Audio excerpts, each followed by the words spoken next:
கர்த்தருடைய பரிசுத்த நாமத்திற்கு மகிமை உண்டாகட்டும். மகிமையான ஒரு காலையிலே உங்களை சந்திப்பதிலே சந்தோஷம் அடைகிறேன். நீதிமொழிகள் 24வது அதிகாரம் 16வது வசனம் சொல்லுகிறது, நீதிமான் 7 தரம் விழுந்தாலும் திரும்பவும் எழுந்திருப்பான், துன்மார்க்கரோ தீங்கிலே இடருண்டு கிடப்பார்கள்.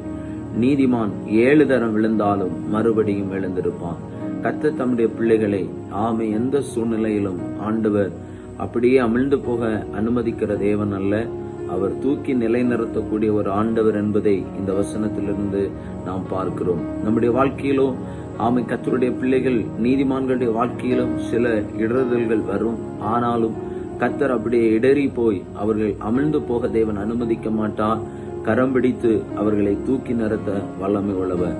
ஒரு முறை நாம் வேதத்திலே பார்க்கும் பொழுது ஒரு சீமோன் பேதுரு சோதர கடலில ஆண்டவரை விசுவாசித்து நடந்து வருகிறான். ஆனா வருகிற நேரத்துல சோதர அவன் ஆண்டவரை மறக்கும் பொழுது அந்த இடத்திலே அமிழ்ந்து போகிற ஒரு நிலைமையை நாம் வேதத்திலே பார்க்கிறோம். அப்பொழுது ஏசப்பாவை நோக்கி அவன் கூப்பிட்ட உடனே அப்படியே அமிழ்ந்து போக தேவன் அனுமதிக்கவில்லை. ஆண்டவர் அந்த இடத்திலே அவனை மறுபடியும் அந்த கடலின் மேல் நடந்து வர பண்ணுகிறார். இதுதான் நாம் ஆராதிக்கிற தேவன். நம்முடைய வாழ்க்கையிலே எவ்வளவு இடரல்கள் நம்முடைய ஜீவிதத்திலே நம்முடைய குடும்பங்களுக்குள் வந்திருந்தாலும் கூட ஆண்டவர் அப்படியே நம்மை கைவிடுகிற தேவன் அல்ல. ஆண்டவர் அந்த சூழ்நிலைகளில் எல்லாம் காப்பாற்றி ஸ்தோத்திரம் கரம் பிடித்து நம்மை நடத்தக்கூடிய ஒரு நல்ல ஆண்டவரை தான் நாம் ஆராதித்துக் கொண்டிருக்கிறோம். உலகத்துல மனிதர்கள் நாம் இடறி விழுவதைக் கண்டு சந்தோஷப்படுவார்கள், நாம் இனி எழுந்திருக்க மாட்டோம் என்று நினைப்பார்கள். ஆனால் கர்த்தர் அப்படியல்ல. ஸ்தோத்திரம் நம்முடைய இடறி விழுகிற நம்முடைய சூழ்நிலைகளிலே கர்த்தர் தம்முடைய கரத்தை நமக்கு நேராய் நீட்டி நம்மை தூக்கி நிறுத்தக்கூடியவர். அதனாலதான் இந்த வசனத்திலே சொல்லப்பட்டிருக்கிறது, நீதிமான் 7 தரம் விழுந்தாலும் அவன் மறுபடியும் எழுந்திருப்பான். நிச்சயமாய் கர்த்தர் தம்முடைய பிள்ளைகளை அமிழ்ந்து போகவோ அழிந்து போகவோ அனுமதிக்கிற தேவன் அல்ல, திரும்பவும் தன் ஸ்தானங்களிலே நிலைநிறுத்தி ஆசீர்வதிக்க கூடியவர். செபிப்போமா, கண்களை மூடுவோமா.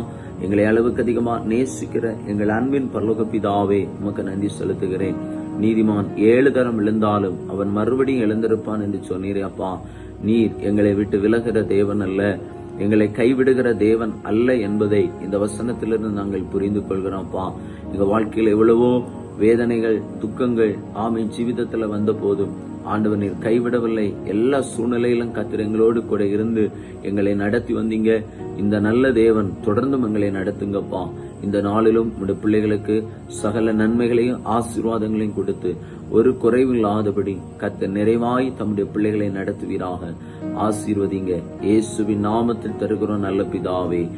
ஆமேன், ஆமேன், ஆமேன். God bless you. கர்த்தர் உங்களை ஆசீர்வதிப்பார். ஆமேன்.